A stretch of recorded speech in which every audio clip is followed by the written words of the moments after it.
The power of truth, why courage is essential in a world of deception. Google, good afternoon, evening, everyone. We all want to believe that people are inherently good, that deep down everyone has a conscience, a sense of empathy, a desire to do right. But what if I told you that some people don't? That some people walk among us wearing the mask of kindness, all while hiding something far more sinister? The hardest truth to face is this: not everyone who smiles at you has good intentions. Some people manipulate, deceive, and destroy without remorse. And if we don't recognize the signs, we may find ourselves caught in their web before we even realize it. So today, I want to share with you 7 red flags, warning signs that the person standing next to you may not just be toxic, but truly evil for far too long. We've been conditioned to believe that vulnerability is a flaw, a crack in our armor that makes us weak, easy to break, and easy to exploit. We're told to toughen up, hide our emotions, and never let them see you sweat. In a world that often values power, control, and invincibility, being vulnerable can feel dangerous, like handing someone the very weapon they could use against us. But here's the truth: vulnerability is not weakness. It is courage in its purest form. Think about it. What requires more strength? Pretending to be untouchable, shutting people out, and building walls so high that no one can ever truly know you, or standing in the truth of who you are, embracing your imperfections, and allowing yourself to be fully seen. The latter takes far more bravery. The myth of invulnerability. Many people who hide behind a facade of toughness believe they are protected themselves. They think that by suppressing emotions, avoiding deep connections, and never exposing their fears, they are stronger. But what they are actually doing is living in fear. Fear of rejection,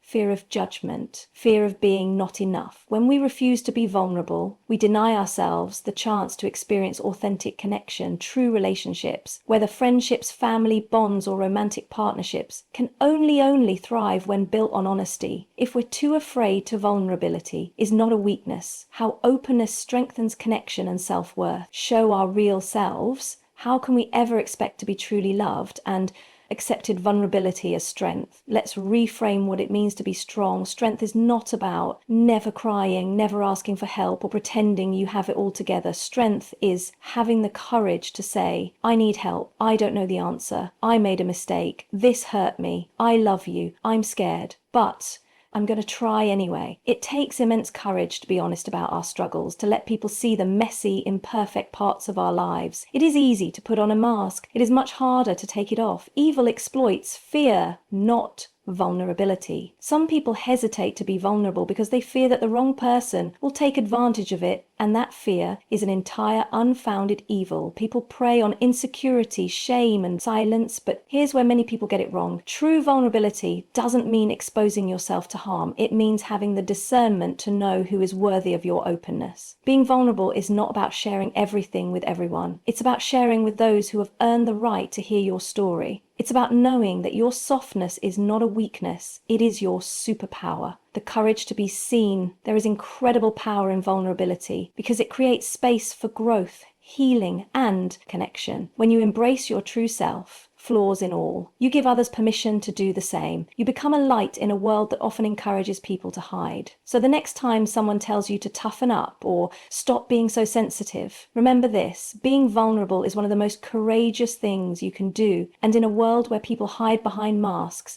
it is those who dare to be real who make the biggest impact. Shame is one of the most powerful and destructive emotions a person can experience. It has the ability to silence, manipulate, and control. It keeps people small, fearful, and disconnected from their true potential. Unlike guilt, which is the feeling that we've done something wrong, shame convinces us that we are something wrong, that we are unworthy, unlovable, and beyond redemption. And the worst part, shame, isn't something that simply appears on its own. It's something that is placed upon us by others, often as a means of control. The nature of shame, how it works. Shame thrives in secrecy. It grows in the dark, feeding on silence and fear. When someone wants to control another person, one of the easiest ways to do so is by making them feel ashamed of who they are, their past mistakes, their emotions, their needs, or even their very existence. People who use shame as a weapon often do so subtly. They don't necessarily have to call you names or openly insult you. Instead, they plant seeds of doubt in shame as a weapon of control. Recognizing and rejecting shame-based manipulation. Your mind, you're too sensitive, will never be good enough. Who do you think you are? No one else would put up with you. If you really mattered, you'd be different. These phrases may seem small, but over time, they work like poison, seeping into the way you see yourself and making you believe that you are fundamentally flawed. Shame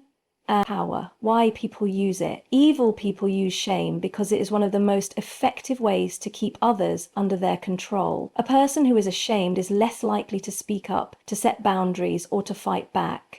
Shame makes people compliant. It keeps them stuck in toxic relationships, bad jobs, and unhealthy situations because they don't believe they deserve anything better. A parent might shame their child to maintain. Authority, a manipulative partner might shame their spouse to keep them from leaving. A toxic leader might shame their followers to make them obedient. Shame is not just an emotion. It is a tool of oppression. It convinces people that they are weak, when in reality, they are simply being controlled. Breaking free, recognizing shame for what it is to reclaim our power, we must recognize shame when it is being used against us. If someone makes you feel worthless, unlovable, or broken, ask yourself, is this true or is this a lie I've been conditioned to believe? Here's the truth. You are not your worst mistakes. You are not your past. You are not what someone else says about you. The antidote to shame, self-awareness, and self-compassion. When you realize that shame is a weapon used to keep you small, you can begin to reject it. You can stop carrying the burdens that were never yours to hold. Shame dies when it is spoken. The greatest fear of those who use shame as a weapon is that you will start speaking the truth, because the moment you bring shame into the light, it loses its power. When you say, I am worthy, shame weakens when you say, I am not defined by my past. Shame crumbles when you say, I refuse to let someone else control me. With fear, shame disappears. Conclusion, your worth is not up for debate. Shame is a lie. It is a tool used by those who fear your strength. The moment you recognize this, you take back your power. So the next time someone tries to make you feel small, remember, you are enough. You always have been, you always will be, and no one, not a single person, has the right to take that away from you. In a world where social media filters, curated images, and surface-level interactions dominate, it's easy to mistake attention for connection. But there's a fundamental difference between the two. Attention is fleeting, but true connection is lasting. It is not built on likes, validation, or approval. It is built on something far more profound, authenticity. Yet, authenticity is something many people struggle with. Why? Because it requires being seen completely and without a mask, and that is terrifying for many of us. Life has taught us to be careful about what parts. True connection requires authenticity. Why real relationships thrive on honesty. Of ourselves, we show from a young age. We learn that certain behaviors get approval, while others invite criticism. So we adapt. We shrink the parts of ourselves that don't fit the mold. We suppress emotions, filter our words, and pretend to be what we think others want us to be. Over time, we become so used to wearing a mask that we forget who we were before we put it on. But here's the problem. You cannot form a real connection while pretending to be someone you're not. The cost of inauthenticity. When we hide our true selves, we may still build relationships, but they are fragile. They are based on illusion, not reality. And deep down, we know it. If you have to constantly edit yourself to be liked, is it really you they like? If you suppress your true thoughts and emotions just to keep the peace, is it really peace or just fear? If someone only stays close to you when you meet their expectations, is it truly a connection or just control? Inauthenticity leads to shallow relationships that leave us feeling lonely, even when surrounded by people, because deep down we long to be accepted, not for the version of ourselves that is polished and perfect, but for the real, raw, unfiltered version that exists when no one is watching.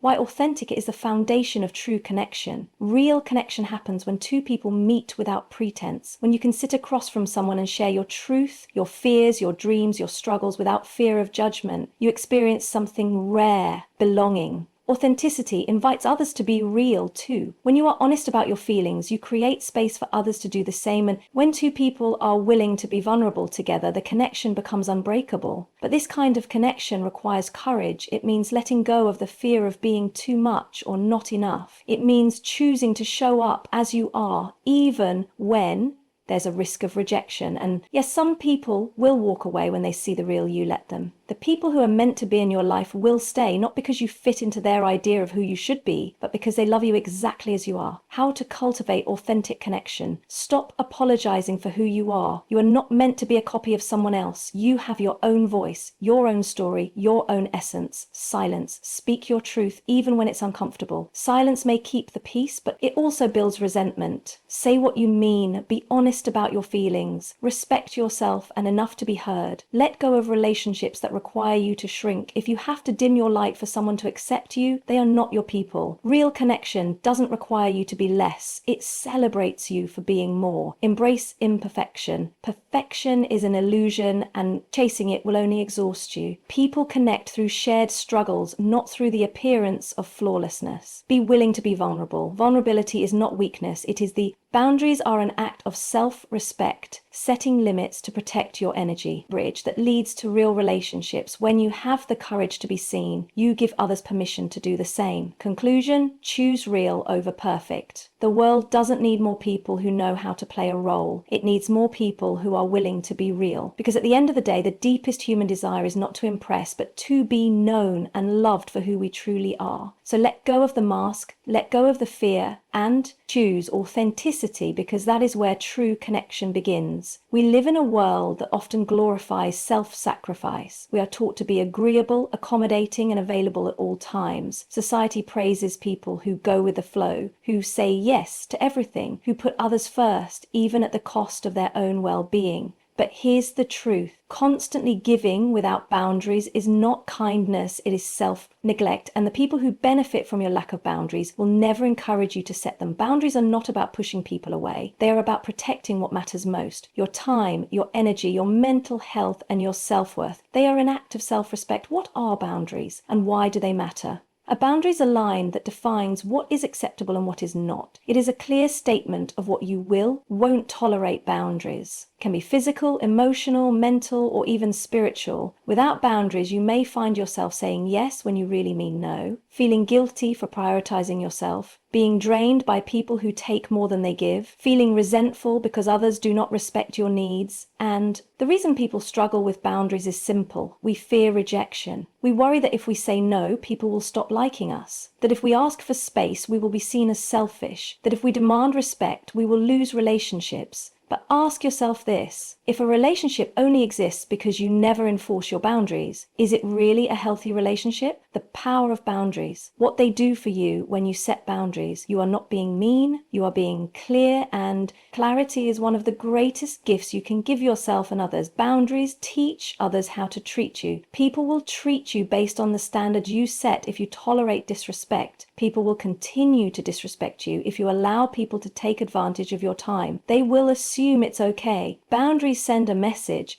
I respect myself and I expect the same from you. Boundaries help you protect your energy. Not everyone deserves access to you. Some people drain you, manipulate you, or take from you without giving anything in return. You are not obligated to engage with them. Boundaries help you conserve your emotional and mental energy for the people and things that truly matter. Courage is speaking truth to deception, overcoming fear to stand up for what's right. Boundaries strengthen your self-worth every time you enforce a boundary. You are reinforcing the belief that you are worthy of respect. You are saying, my needs matter, my feelings are important, I deserve to be treated with kindness. And the more you practice this, the stronger your sense of self-worth becomes. Common boundary struggles and how to overcome them. Fear of disappointing others. Many people avoid setting boundaries because they don't want to upset anyone. But consider this, if someone truly cares about you, they will respect your boundaries. If they don't respect them, they were never interested in your well-being, only in what they could get from you. Guilt for putting yourself first. Society often makes us feel selfish for prioritizing ourselves, but self-care is not selfish, it is necessary. You cannot pour from an empty cup. Taking care of yourself allows you to show up as a better person in every aspect of your life. Struggling to say no, no is a complete sentence. You do not owe long explanations or apologies. Practice saying, I can't commit to that right now, that doesn't work for me. I appreciate the invite, but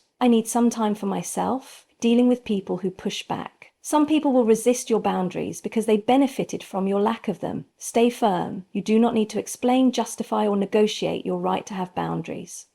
Examples of healthy boundaries. Personal time. I need one night a week for myself. Emotional space. I'm not comfortable discussing this topic. Respect. I won't tolerate being spoken to like that. Work-life balance. I do not respond to work emails after 6 p.m. Financial. I cannot lend money right now. Boundaries are a form of self-love. At the core of it all, boundaries are a way of telling yourself, I am worthy of protection. I deserve to feel safe, respected, and valued. When you set boundaries, you attract people who respect you. You create space for peace and joy. You remove toxicity from your life. So stop apologizing for protecting your energy. Stop feeling guilty for prioritizing yourself. And most importantly, remember that enforcing boundaries is not a sign of selfishness. It is a declaration of self-respect. Courage is often misunderstood. Many people believe courage is about being fearless, charging into danger without hesitation, or standing strong without a moment of doubt. But true courage is not the absence of fear. It is acting in spite of it. And one of the greatest acts of courage is speaking truth in the face of deception in a world where lies are often more comfortable than reality, where manipulation can be disguised as kindness, and where silence is rewarded more than honesty. Telling the truth is an act of rebellion. It is dangerous. It is difficult, and it is absolutely the cost of silence versus the power of truth. Why avoiding conflict is never worth self-betrayal. Necessary because deception thrives in silence. It grows in the shadows, fed by fear, avoidance, and complicity. But truth exposes deception for what it is. It strips away illusions, reveals hidden motives, and dismantles control. And that is exactly why deception fears the courageous. Because once the truth is spoken, the LIE loses its power. The cost of silence. Many people remain silent in the face of deception, not because they agree with it, but because they are afraid of what speaking up might cost them. A person in an abusive relationship may hesitate to call out their abuser for fear of retaliation. An employee may stay quiet about corruption in the workplace because they don't want to lose their job. A family member may ignore a relative's manipulative behavior to keep the peace. A friend may avoid confronting dishonesty because they don't want to lose a relationship. But here's the harsh reality. Silence is not neutral when we fail to speak up against deception. We allow it to continue, and deception, when left unchecked, does not stay the same. It grows. Lies multiply, manipulation deepens, and those who benefit from deceit gain even more power. Why truth is so powerful? Truth is dangerous to those who rely on deception because it threatens to expose them when someone is lying, manipulating, or controlling others. They depend on secrecy and silence. The moment the truth is spoken, their power starts to crumble. Think about every major injustice in history. Corrupt governments, abusive leaders, oppressive of systems. They all had one thing in common. They thrived on deception, and they were only dismantled when people had the courage to speak truth. Truth challenges the status quo. It forces people to see things as they really are, not as they wish they were. And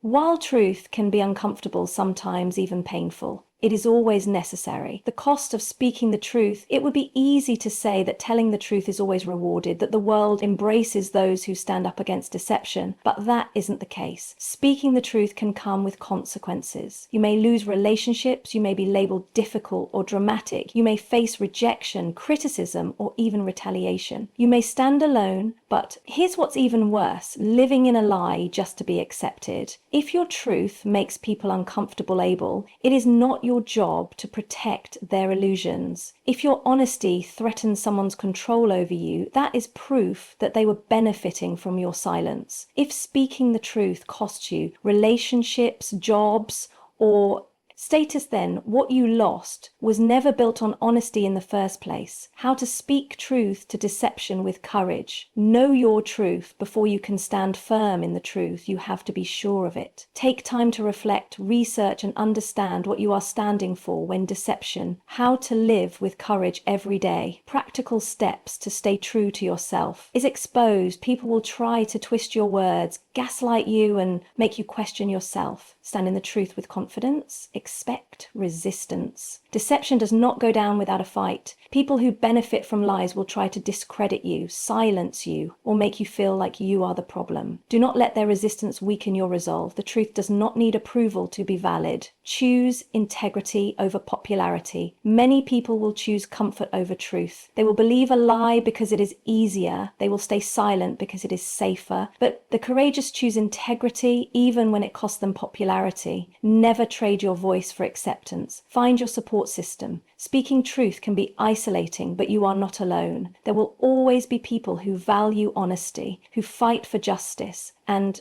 who refuse to let deception win. Find them. Surround yourself with those who encourage you to stand firm. Understand that you are stronger than you think. Fear is natural. Doubt is normal, but do not underestimate your own strength. You have survived every hardship that has come before this moment, and you will survive this too. Your voice is powerful, your truth matters, and your courage can change everything. The world needs more truth tellers at the end of your life. You won't regret the times you stood up for the truth. You won't wish you had stayed silent to please others. You won't look back and think I should have let deception win. You will be proud of the times you spoke up, even when it was hard. You will be grateful for the times you refused to be manipulated. You will know that no matter what you chose, courage over fear, because in a world full of deception, choosing to speak the truth is one of the most courageous things you can do. At the heart of everything we have explored, authenticity, boundaries, vulnerability, self-respect, and speaking truth to deception, there is a single undeniable truth. Living in truth requires courage. It takes courage to remove the masks we wear. We need truth. Conclusion: choosing truth over fear, a final call to embrace courage and authenticity, wear and show up as our real, unfiltered selves. It takes courage to set boundaries and say, this is what I will accept and this is what I will not. It takes courage to refuse shame as a weapon of control, to demand respect, and to walk away from anything that asks us to betray our values. And above all, it takes courage to stand in truth when deception is easier, when silence is safer, and when the world urges us to conform. But here's what we must remember: the cost of betraying ourselves is always greater than the cost of speaking our truth. Yes, there will be resistance. Yes, some people will leave. Yes, it will be uncomfortable. But what you gain is far greater than what you lose. You gain freedom, the kind that only comes from living honestly. You gain self-respect, the kind that can never be taken from you. You gain real connection, the kind that is built on truth, not illusion. You gain peace, the kind that comes from knowing you refuse to live a life dictated by fear. At the end of the day, the world does not need more people who are good at pretending. It needs more people who are willing to be real. It needs more voices that refuse to be silenced. It needs more hearts that are unafraid to love, more souls that are unafraid to stand, and more people who understand that truth, even when it is hard, is always worth it. So be one of those people. Speak truth, set boundaries, choose courage, and never apologize for living in the fullness of who you are.